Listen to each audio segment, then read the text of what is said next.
What's up people, welcome back to my new video. ഇന്ന് നമ്മുടെ കൂടെ ഉള്ളതാണ് യമഹൻ്റെ MT-15. സോ ഇന്ന് ഞാൻ ഒരു അത്യാവശ്യം നല്ല ലൊക്കേഷനിൽ പോയി ഷൂട്ട് ചെയ്യണമെന്നൊക്കെ വെച്ചിരുന്നതാണ്. ഡൽഹിയിൽ നല്ല മഴയാണ്, മോൺസൂൺ സീസണൊക്കെ തുടങ്ങി. സോ ഞാൻ ഇറങ്ങിയ സമയത്ത് മഴയില്ലായിരുന്നു. ഒരു പകുതി വഴിയായപ്പം മഴയും പെയ്ത് അങ്ങനെ ഇതായി. കുളമായി എന്ന് പറയാൻ പറ്റത്തില്ല, കുഴപ്പമില്ല. നമുക്ക് ബൈക്കിൻ്റെ ലുക്സിൽ നിന്ന് സ്റ്റാർട്ട് ചെയ്യാം, ഫ്രണ്ട് ലുക്കിൽ നിന്ന് സ്റ്റാർട്ട് ചെയ്യാം. സോ MT-15 വന്നേക്കുന്നത് ഇവിടെ 2 DRLാണ്, ഇവിടെ ഒരു പ്രൊജക്ടർ ഹെഡ് ലാംപ്സ് ആണ്. ഫ്രണ്ടിൽ വന്നേക്കുന്ന ടെലിസ്കോപ്പിക് സസ്പെൻഷനാണ്. ഫ്രണ്ടിലും ഡിസ്കുണ്ട്, ബാക്കിലും ഡിസ്കുണ്ട്. പക്ഷേ ഇന്നത്തെ സിംഗിൾ ചാനൽ ABS ആണ് വന്നേക്കുന്നത്. അപ്പോൾ അതിൻ്റെ ഒരു ഡ്രോബാക്ക് എന്താണെന്ന് ഞാൻ പറഞ്ഞുതരാം.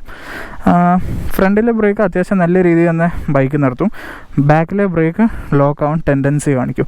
സപ്പോസ് നിങ്ങൾ 80-90 ബൈക്ക് സ്പീഡിൽ ഓടിക്കുകയാണ്, എന്നിട്ട് ഒരു എമർജൻസി കേസിൽ നിങ്ങൾ ബ്രേക്ക് നിൽക്കുന്നു, ആ സമയത്ത് ബാക്ക് ബ്രേക്ക് കംപ്ലീറ്റ്ലി ലോക്ക് ആവും, ഒരു നോൺ ABS ബൈക്ക് ലോക്ക് ആവുന്ന പോലെ.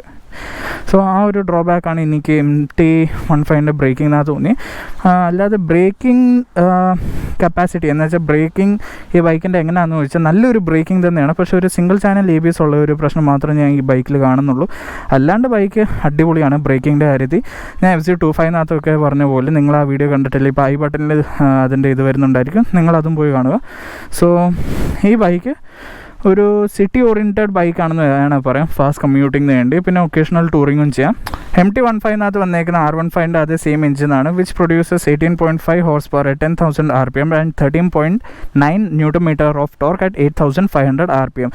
ലോ എൻഡ് എന്ന് കുറച്ച് ചോദിക്കുകയാണ്, അത്യാവശ്യം മോശമില്ലാത്തൊരു ലോ എൻഡ് തന്നെ ഉണ്ട്. എന്ന് വെച്ചാൽ സിറ്റിക്കകത്തൊക്കെ നിങ്ങൾക്ക് ഏത് രീതിയിൽ വേണമെങ്കിലും മാനുവർ ചെയ്യാം. കാരണം ഈ ബൈക്കിന് വന്നേക്കുന്ന 138 കിലോ മാത്രമേ ഉള്ളൂ. ഭയങ്കര ലൈറ്റ് വെയിറ്റ് ആയിട്ടുള്ള മെഷീനാണ്. ഏത് സിറ്റിയിൽ ബമ്പർ ടു ബമ്പർ ട്രാഫിക്കിനകത്താണെങ്കിലും നിങ്ങൾക്കിത് ഈസിലി മാനുവർ ചെയ്തല്ലേ ഫിൽട്ടർ ചെയ്ത് എടുക്കാവുന്നേ ഉള്ളൂ.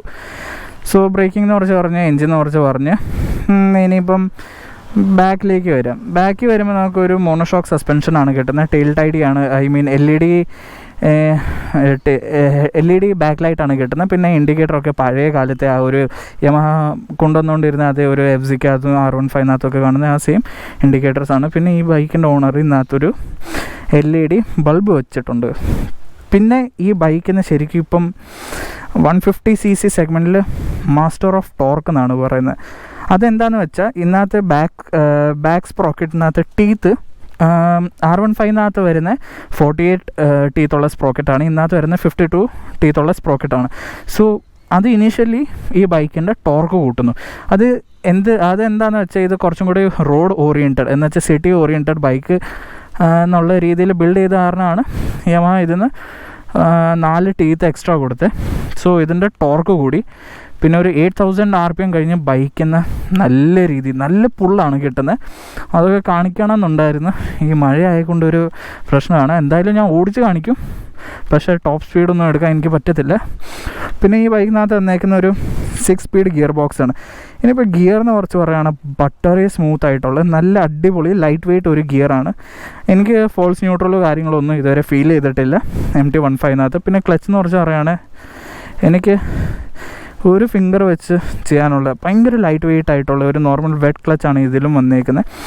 സോ ഇതൊക്കെയാണ് ഓവറോൾ. ഇനിയിപ്പോൾ ഞാൻ സീറ്റ് എന്ന് കുറച്ച് പറയുമ്പോൾ അത്യാവശ്യം ഹാർഡായിട്ടുള്ള സീറ്റാണ്, കാരണം ഇത് ടൂറിങ് പർപ്പസിന് ബിൽഡ് ചെയ്യാത്ത കാരണം ഒരു സിറ്റി ഓറിയൻറ്റഡ് ആയതുകൊണ്ട് തന്നെ അത്യാവശ്യം ഹാർഡ് സീറ്റാണ് പ്രൊവൈഡ് ചെയ്തേക്കുന്നത്. പിന്നെ പില്ലിയൻ ആണെങ്കിലും അത്യാവശ്യം ഹാർഡ് സീറ്റ് തന്നെയാണ്.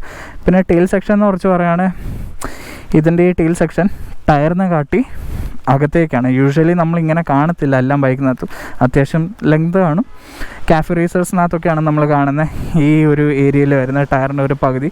പിന്നെ ഇതിന് നല്ല നീളമുണ്ട്. ഇതെടുത്ത് കളഞ്ഞാൽ ബൈക്കിന് അത്യാവശ്യം ഒരു അഗ്രസീവ് ലുക്ക് എന്ന ബാക്കിൽ നിന്ന് കിട്ടും. പിന്നെ ഇതൊക്കെയാണ് ബാക്ക് ലുക്ക്. പിന്നെ ഗ്രാബ് റീൽസ് എന്ന് പറയുമ്പം, പിന്നെ ബൈക്കിൻ്റെ ഒരു ഗ്രാബ് റീൽസിനകത്ത് എനിക്കൊരു ചെറിയ ഡീഫോൾട്ടല്ല, ഒരു അൺകംഫർട്ടബിൾ ആയിട്ടാണ് തോന്നിയത്. സപ്പോസ് ഞാൻ ബൈക്കിൽ ഇരിക്കുമ്പോൾ നമ്മുടെ ഗ്രാബ് റീൽസ് സാധാരണ മിക്ക ബൈക്കിനകത്തും ബാക്കിലായിരുന്നു. ഇതിൻ്റെ ഈ തൈ പൊസിഷനിൽ വരുന്ന കാരണം നമ്മളിങ്ങനെ 90 ഡിഗ്രിയിലാണ് പിടിച്ചിരിക്കുന്നത്. അപ്പോൾ ഒരു എന്താ പറയുന്നത്, ഫ്രണ്ടിലേക്ക് ബ്രേക്ക് അടിക്കുമ്പോൾ അങ്ങോട്ടായി പോകുന്നു, ബൈക്ക് പുള്ള് ചെയ്യുമ്പോൾ നമ്മൾ ബാക്കിലേക്കായി പോകുന്നു.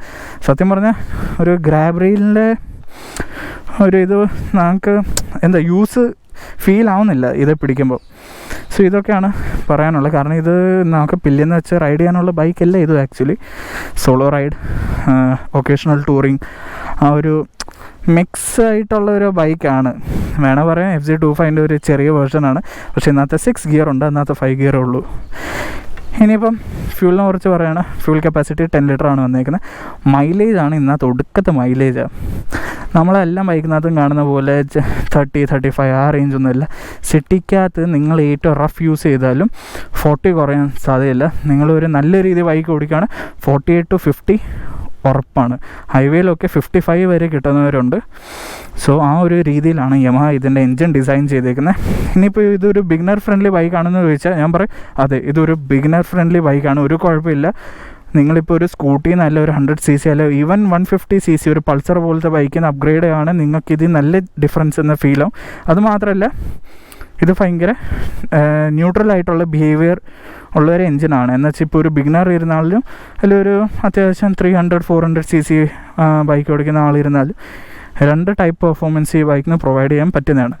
അതൊക്കെയാണ് MT-15 സ്പെഷ്യൽ ആക്കണം. പിന്നെ ഈ ബൈക്കിന് ശരിക്കും പേര് കൊടുത്തേക്കുന്നത് മാസ്റ്റർ ഓഫ് ടോർക്ക് എന്നാണ്. ഞാൻ പറഞ്ഞ് സിറ്റി ഓറിയൻറ്റഡ് ബൈക്ക് ആയതുകൊണ്ട് 52 ടീത്ത് ഉണ്ട്. നല്ല പുള്ളിങ് ആണ് ബൈക്കിന് വന്നേക്കുന്നത്. പിന്നെ ഈ ബൈക്കിൻ്റെ ഓണർ മിററൊക്കെ ചേഞ്ച് ചെയ്തിട്ടുണ്ട്. ഡ്യൂക്കിൻ്റെ മിററാണ്.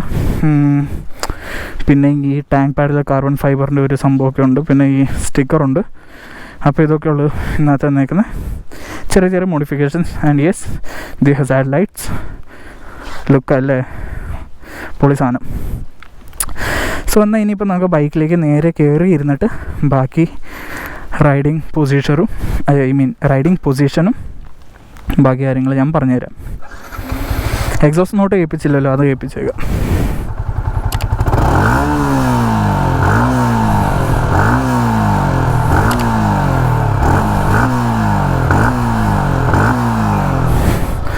അത്യാവശ്യം ബേസി ആയിട്ടുള്ള ഒരു എക്സോസ്റ്റാണ്. പിന്നെ R15 അതേ സെയിം ഒരു ഇതാണ്. പിന്നെ ഇവിടെ നെഗറ്റീവ് ഡിസ്പ്ലേ ആണ്. ഇതിനകത്ത് നോക്കി ഫ്യൂൽ കപ്പാസിറ്റി, ഫ്യൂലില്ല, റിസർവ് ലൈവ്. ഇപ്പോൾ പെട്രോൾ അടിക്കണം. ഫ്യൂൽ ആക്യുറസി അത്രയും ശരിയല്ല. ചിലപ്പോൾ 2 കട്ട 3 കട്ട, ചിലപ്പോൾ റിസർവ് ആവും. എന്താണോ എന്തോ. പിന്നെ ഇവിടെ സ്പീഡും കാര്യങ്ങളെല്ലാം ഉണ്ട്. ഗിയർ ഇൻഡിക്കേറ്റർ ഉണ്ട്. നമുക്ക് ട്രിപ്പ് അറിയാൻ പറ്റും. ട്രിപ്പ് 1, ട്രിപ്പ് 2 അങ്ങനെ ബാക്കി സംഭവങ്ങളൊക്കെ. ഇതിപ്പം നമ്മൾ ഇവിടുന്ന് ലെഫ്റ്റ് എടുത്ത് CPയിലേക്ക് പോകാൻ.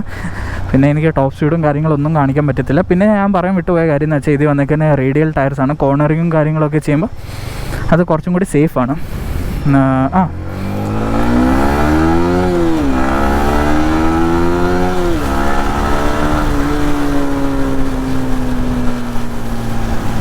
അയ്യോ നല്ല മഴ. സോ ഞാൻ ഇതാണ് ബേസിക്കലി കാണിക്കാതിരുന്നത്. നല്ല ടോർക്കി ആയിട്ടുള്ള എഞ്ചിനാണ്. എനിക്ക് ശരിക്കും ഇഷ്ടപ്പെട്ടു ഈ ബൈക്ക്. എനിക്ക് യമഹാൻ്റെ ബൈക്കും പിന്നെ ഹോണ്ടയുടെ ബൈക്കും ഈ 2 കമ്പനിയോടും പ്രത്യേക ഒരു സ്നേഹം തന്നെ ഉണ്ട്. പിന്നെ ഒബ്വിയസ്ലി റോയൽ എൻഫീൽഡിൻ്റെ പിന്നെ പറയണ്ടല്ലോ. സോ ഈ ബൈക്ക് എനിക്ക് ശരിക്കും ഇഷ്ടപ്പെട്ടു. ഇന്നത്തെ ഡ്രോബാക്സ് എല്ലാം ഞാൻ നേരത്തെ പറഞ്ഞു. സീറ്റ് ഇച്ചിരി ഹാർഡാണ്. പിന്നെ ഗ്രൗണ്ട് ക്ലിയറൻസ് എന്ന് പറയുമ്പോൾ 170 mm വരുന്നുള്ളൂ. ഈ ബൈക്ക് ഓഫ് റോഡിങ്ങിനൊന്നും നമുക്ക് കൊണ്ടുപോകാൻ പറ്റത്തില്ല. ഈ എൻ്റെ വൈസറിനകത്ത് ഫുള്ളും ഫോഗ് കയറി നമുക്ക് കൊണ്ടുപോകാൻ പറ്റത്തില്ല. സോ ഇവിടെയാണ് ഇന്ത്യൻ കോഫി ഹൗസ്. അടിപൊളി സ്ഥലമാണിത്. അപ്പം നമുക്ക് നേരെ ബൈക്കിലേക്ക് വരാം. ഞാൻ ടോപ്പിക്ക് വിട്ടുപോവാം. ഇതുണ്ട്, നമുക്ക് സിറ്റിക്കകത്ത് ഏത് ട്രാഫിക്കിനകത്താണെങ്കിലും ഇത് സുഖമായിട്ട് മാനുവർ ചെയ്തെടുക്കാം. വെയിറ്റ് ഇല്ല, ടോർക്ക് നൈസാണ്. ലോ എൻഡ് അത്യാവശ്യം കുഴപ്പമില്ല എന്ന് പറയാം. മിഡ് അടിപൊളിയാണ്, ടോപ്പ് അടിപൊളിയാണ്. പിന്നെ ഈ ബൈക്കിലിരിക്കുമ്പോൾ നമ്മൾ സൈക്കിളൊക്കെ ഇരിക്കുന്ന ആ ഒരു ഫീലാണ് നമുക്ക് ഈ ബൈക്കിൽ നിന്ന് കിട്ടുന്നത്. ഇവിടെ ട്രാഫിക് ആയതുകൊണ്ട് നമുക്ക് ഈ സൈഡിൽ നിന്ന് എസ്കേപ്പ് ആവും. അയ്യോ, മഴയാണെങ്കിലും എന്താണെങ്കിലും ഒരു കുഴപ്പമില്ല. ഡൽഹിയിൽ എപ്പോഴും ക്രൗഡാണ്, പൊളിയാണ്. സോ സിറ്റിക്കകത്ത് ഓടിക്കാനായിട്ട് അടിപൊളി ബൈക്കാണ്. എനിക്ക് ശരിക്കും ഇഷ്ടപ്പെട്ടു. പിന്നെ ഹൈവേയിൽ ഒരു ക്രൂസ് ചെയ്യുന്ന ഒരു 100, 110, 130 ഒക്കെ വരെ ബൈക്ക് പോകും. പക്ഷേ ഒരു 120 അല്ല 115 കഴിഞ്ഞാൽ ബൈക്കിന് നല്ല രീതിയിൽ കാറ്റ് പിടിക്കും. കാരണം ഫുള്ളി ഫെയർഡ് ബൈക്കല്ല. ഇവരുടെ മോട്ടീവ് എന്ന് വെച്ചാൽ ഒക്കേഷണൽ ടൂറിങ്, ഓൾ പർപ്പസ്, സിറ്റിക്കകത്ത് നല്ല രീതിയിൽ ഓടിക്കാൻ പറ്റുന്ന ഒരു ബൈക്കാണ് യമഹ ബിൽഡ് ചെയ്തേക്കുന്നത്. പിന്നെ എൻജിൻ റിഫൈൻമെൻറ്റിനെ കുറിച്ച് ചോദിക്കുകയാണ്. അത്യാവശ്യം നല്ല രീതിയിൽ റിഫൈൻഡ് ആയിട്ടുള്ള എൻജിനാണ്. പിന്നെ ഇത് റെഡ് ലൈൻ ചെയ്യാൻ നേരമാണ് ഒരു വൈബ്രേഷൻ ഹാൻഡിലിലേക്ക് കയറുന്നത്. അല്ലാണ്ട് വേറെ എവിടെ എനിക്ക് ഫീൽ ആവുന്നില്ല. ടാങ്കിലോ ഫുഡ് പെക്സിലോ സീറ്റിലോ അങ്ങനെ കാര്യമായിട്ടുള്ള ഒന്നുമില്ല. ഹാൻഡിൽ ബാർസിലാണ് എനിക്ക് ചെറിയ രീതിയിലുള്ള വൈബ്രേഷനും കാര്യങ്ങളെല്ലാം ഫീൽ ചെയ്യുന്നത്. അയ്യോ, ഗോപ്രോ നനഞ്ഞാണ്. കുഴപ്പമില്ല. സോ ഗൈസ്, ഇതൊക്കെയായിരുന്നു എനിക്ക് ഇതിൻ്റെ റൈഡിങ്ങിനെ കുറിച്ച് പറയാനുള്ള. ഭയങ്കര കംഫർട്ടായിട്ടുള്ള ഒരു ബിഗിനർ ഫ്രണ്ട്ലി ആയിട്ടുള്ള ഒരു ബൈക്കാണ്. അത്യാവശ്യം ഷോർട്ടായിട്ടുള്ള ആൾക്കാർക്കാണെങ്കിലും ഓടിക്കുക. എൻ്റെ ഹൈറ്റ് 5'10" ആണ്. എനിക്ക് ഫ്ലാറ്റ് ഫുട്ട് ചെയ്യാം. അപ്പോഴേ നിങ്ങൾക്ക് ഗസ് ചെയ്യാനുള്ള ഒരു 5'6", 5'5" ഹൈറ്റുള്ള ഒരാൾക്ക് സുഖമായിട്ട് ഈ ബൈക്ക് എടുക്കാം. ഈവൻ ഫോർ ഗേൾസ് ഇത് അടിപൊളി ബൈക്കാണ്, ഒരു കുഴപ്പമില്ല. പിന്നെ ഇത് വന്നേക്കുന്ന ഡ്യുവൽ ആക്സിലേറ്റർ കേബിളാണ്. ഞാൻ FZൻ്റെ വീഡിയോനകത്ത് പറഞ്ഞിട്ടുണ്ട് ഇതിൻ്റെ യൂസ് എന്താണെന്ന്. നിങ്ങൾ കണ്ടിട്ടില്ല, അത് പോയി കാണുക. അതിനകത്ത് ഞാൻ എക്സ്പ്ലെയിൻ ചെയ്തിട്ടുണ്ട്. പിന്നെ ഇതിനകത്ത് ഹാൻഡിൽ ബാറിനകത്ത് വേറെ ഒരു ഡ്രോബാക്ക് ഫീൽ ചെയ്തതെന്ന് വെച്ചാൽ ഇൻഡിക്കേറ്റർ ഇവർ താഴെ കൊടുത്തേക്കുന്ന, പിന്നെ ഹോൺ മോളിങ്. ഇതിപ്പം കൺഫ്യൂസ് ആയി പോകുന്നത് ഏതാ എവിടെയാണെന്ന്. ഇവിടെ നോക്കിയൊക്കെ വേണമെങ്കിൽ ഇത് ചെയ്യാൻ. അപ്പോൾ ചെറിയ എന്താ, നമുക്കൊരു യൂസ്ഫുൾ ആയിട്ടുള്ള സാധനങ്ങൾ യമഹ ഇതിനകത്ത് വേറെ രീതിയിലാണ് ഡിസൈൻ ചെയ്തേക്കുന്നത്. ഇപ്പോൾ ഗ്രാബ് റെയിൽസ് പറഞ്ഞു, ഇതായി. പിന്നെ സീറ്റിൽ നിന്ന് കുറച്ചും കൂടി കംഫർട്ട് കൂട്ടിയാൽ കൊള്ളാമെന്നുണ്ടായിരുന്നു. കാരണം FZൻ്റെ സീറ്റ് ഇതിലും കാട്ടി കുറച്ചും കൂടി കംഫർട്ടുണ്ട്. പക്ഷേ കുഴപ്പമില്ല, ഇത് 6 ഗിയർ കിട്ടുന്നുണ്ട്. അപ്പം ഇവരങ്ങോട്ടും ഇങ്ങോട്ടും യമഹ ഓരോ ബൈക്കിനകത്ത് ചെറിയ അഡ്ജസ്റ്റ്മെൻറ്റും കാര്യങ്ങളെല്ലാം ചെയ്താണ് ഓരോ ബൈക്ക് റിലീസ് ചെയ്യുന്നത്. അപ്പം നമുക്ക് ഒരു ബൈക്കിനകത്തൊന്നും എല്ലാം എക്സ്പെക്റ്റ് ചെയ്യാൻ പറ്റത്തില്ലല്ലോ. അങ്ങനെ MT-15ൻ്റെ ഇപ്പം ഡൽഹിയിലെ കറണ്ട് പ്രൈസ് 1.7 ലാക്കാണ്. കുറച്ച് എക്സ്പെൻസീവ് ആണ് ഈ ഒരു സെഗ്മെൻറ്റിൽ നോക്കുമ്പോൾ. പക്ഷേ എന്നാൽ ഈ സെഗ്മെൻറ്റിൽ ഈ പെർഫോമൻസ്, ഈ കംഫർട്ട് റൈഡും തരുന്ന വേറെ ഒരു ബൈക്കും ഇല്ല. ഡ്യൂക്ക് 125 അല്ലെ ഡ്യൂക്ക് 200 ആയിട്ട് കമ്പയർ ചെയ്യുകയാണ് MT-15 ഒരു അടിപൊളി ബൈക്കാണ്. പിന്നെ ഡ്യൂക്ക് 200 ഒരു ബിഗിനർ ഫ്രണ്ട്ലി ബൈക്കല്ല, അതും അത്യാവശ്യം നല്ല പവറുള്ള ബൈക്കാണ്. കുറച്ച് അഗ്രസീവാണ്, കുറച്ചല്ല നല്ല രീതിയിൽ അഗ്രസീവാണ്. അതേ സമയത്ത് ഇത് ഒരു ലീനിയർ ആയിട്ടുള്ള, ഇത് ആരും ഓടിക്കുന്നത് ഇത് ആ ഒരു രീതിയിലായിരിക്കും ബൈക്ക് ഓടുന്നത്. സോ അതൊക്കെയാണ് MT-15 ഭയങ്കരമായിട്ട് സ്പെഷ്യൽ ആക്കുന്നത്. അപ്പം ഡ്രോബാക്സ് എന്ന് പറയുമ്പോൾ ഇതിനകത്ത് ഡ്യുവൽ ചാനൽ ABS വരുന്നില്ല. ഫ്യൂൽ കപ്പാസിറ്റി അത്യാവശ്യം കുറവാണ്, 10 ലിറ്ററേ ഉള്ളൂ. പക്ഷേ അതേപോലെ ഇത് നല്ല മൈലേജ് വരുന്നുണ്ട്. 450 കിലോമീറ്റർ പ്ലസ് എന്തായാലും അങ്ങനെയാണ് ഓടും. പിന്നെ ഇപ്പം പെട്രോളിൻ്റെ പ്രൈസൊക്കെ കൂടുമ്പം നമുക്ക് ഇത്തിരി ബൈക്കാണ് ശരിക്കും യൂസ്ഫുൾ ആവുന്നത്. പിന്നെ എനിക്ക് പറയാനുള്ളത് സീറ്റിൽ നിന്ന് കുറച്ചാണ് ഒരു ഡ്രോബാക്ക്. പിന്നെ ആ ഗ്രാബ് റെയിൽസും റേഡിയൽ ടയറുള്ള കാരണം ഗ്രിപ്പിങ്ങും കാര്യങ്ങളെല്ലാം പക്കയാണ്, ഒരു കുഴപ്പമില്ല. ഫ്രണ്ട് സസ്പെൻഷൻ സോഫ്റ്റാണ്, ബാക്കിലെ അത്യാവശ്യം ഹാർഡാണ്, കാരണം ഒരു സിറ്റി ഓറിയൻറ്റഡ് ബൈക്കാണ്. സോ ഇതൊക്കെയായിരുന്നു ഗൈസ് എനിക്ക് MT-15 കുറിച്ച് പറയാനുള്ളത്. അടിപൊളി ബൈക്കാണ്, ഭയങ്കര സോഫ്റ്റാണ്. ഐ മീൻ എന്താ പറയുക, സോഫ്റ്റ് എന്നല്ല ഞാൻ ഉദ്ദേശിച്ച്, ഒരു ഭയങ്കര ഫ്രണ്ട്ലി ആയിട്ടുള്ള ഒരു ബൈക്കാണ്. ഇതിപ്പോൾ ആരും ഓടിക്കുന്ന ആ രീതിയിലാണ് ബൈക്കും പെർഫോമൻസ് വരുന്നത്. പിന്നെ ഇതിൻ്റെ ഫുഡ് പാക്കിനെ കുറിച്ച് പറയുകയാണ്, അത്യാവശ്യം റെയർ സെറ്റാണ്. ഇച്ചിരി ഫ്രണ്ടിലോട്ടായിരുന്നു കുറച്ചും കൂടി കംഫർട്ട് കിട്ടിയാണ്. സോ ഇതൊക്കെയാണ് MT-15 കുറിച്ച് എനിക്ക് പറയാനുള്ള. അടിപൊളി ബൈക്കാണ്. നിങ്ങൾ തീർച്ചയായും എന്തെങ്കിലും ഓപ്പർച്യൂണിറ്റി കിട്ടുകയാണെങ്കിൽ ഈ ബൈക്കിൻ്റെ ടെസ്റ്റ് റൈഡ് എടുക്കുക. And that's it. I hope you guys like this video. നിങ്ങൾക്ക് ഇഷ്ടപ്പെട്ടിട്ടുണ്ട് വീഡിയോ തീർച്ചയായും ലൈക്ക് ചെയ്യണം, ഷെയർ ചെയ്യണം.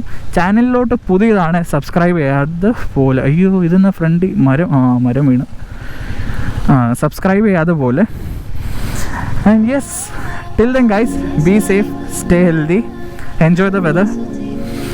And yeah, thanks for watching this video. It's me, Aru Sadish, signing off.